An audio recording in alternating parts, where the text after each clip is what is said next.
Just as Republican presidential candidates are talking about how ISIS poses an existential threat to America, that it could potentially defeat us, could invade Washington, we find out that ISIS's financial situation is deteriorating even faster than we would have expected. They've just recently announced that they are cutting jihadis' pay in half.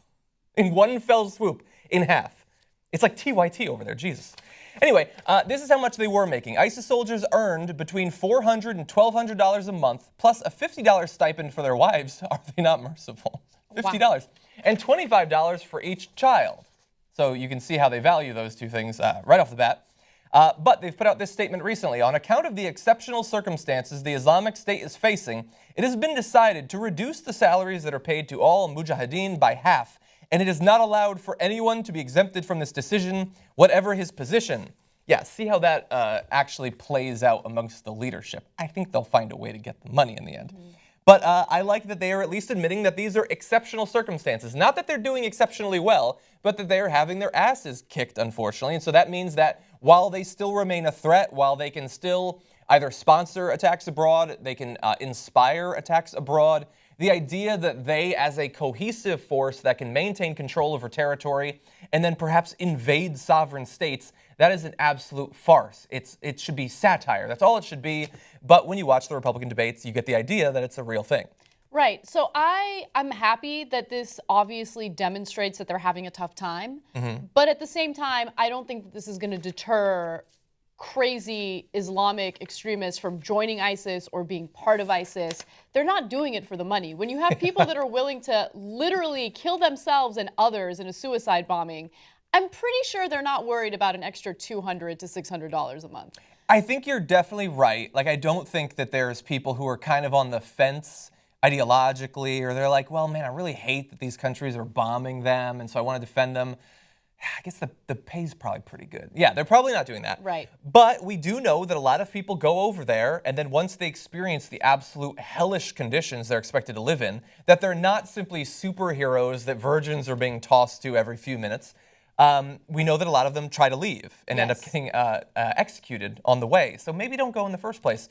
And so if it was shit conditions before, now you have half the money that you had before to try to ameliorate some of that. It's both a good thing and a bad thing for the reasons that you just pointed out right now. But I have to be honest with you, I'm actually kind of shocked that they were paying their members in the beginning to begin with.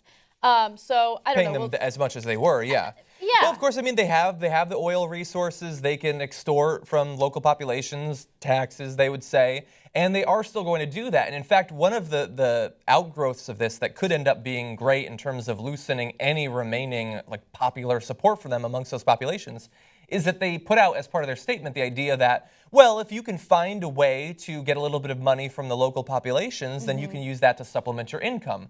So now you're going to have tens of thousands of poor, crazy people going around to local people and trying to extort money out of them. And so that's a great way to turn the population even more against them than they already are. Yeah. And so this is bad signs for them. Another great way of turning the population against them instead of against us in the United States and the Western world is to stop bombing innocent women and children or hospitals in the Middle East, because look, that's the most successful tool that ISIS has in terms of recruiting people. I'm not saying that everyone who's recruited by ISIS is a victim of our foreign policy, but our foreign policy has certainly fueled the hatred that people feel toward the United States. They don't hate us because they look at us and they're thinking, wow, we're really jealous of their SUVs and big screen TVs. Yeah. No, they hate us because we keep killing innocent civilians in the Middle East, and then we refer to them as collateral damage. Exactly. Yeah. I can't get past that. I know I've repeated that on the show multiple times, but whenever you watch someone like Bill Maher make any type of commentary after a terrorist attack and say something along the lines of, why do they hate us? Well, we know why they hate us. The thing is, we're not willing to stop doing what we've been doing that leads to them hating us. Yeah, and look, it's, I mean, we keep it real. We show the bad and the good of various things. One of the reasons they're in this position is a result of the sort of airstrikes that do unfortunately kill a ton of people and leads to the growth of more terrorists and leads to them continuing to want to destroy us. But that doesn't mean that it can't have some good outgrowths, I suppose.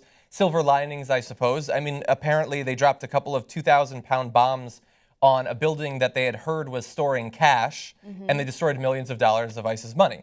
And so, look, normally when they bomb things, they end up destroying, in some cases, ISIS fighters, in others, wedding parties and children and stuff like that. And that needs to be identified. But in the case where I suppose it does some good, we're going to also freely admit that.